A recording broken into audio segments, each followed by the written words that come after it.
Pergunta: por que não foi feita nova licitação? Porque a empresa atual, ela pode manter esse contrato de prestação de serviço por até 5 anos.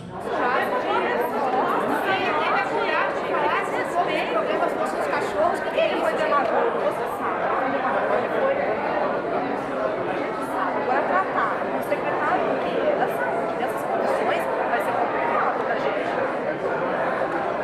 Mas da minha parte, com relação aos animais, eu só queria dizer o seguinte: essa administração aqui teve coragem de criar um conselho municipal, defesa aí dos animais.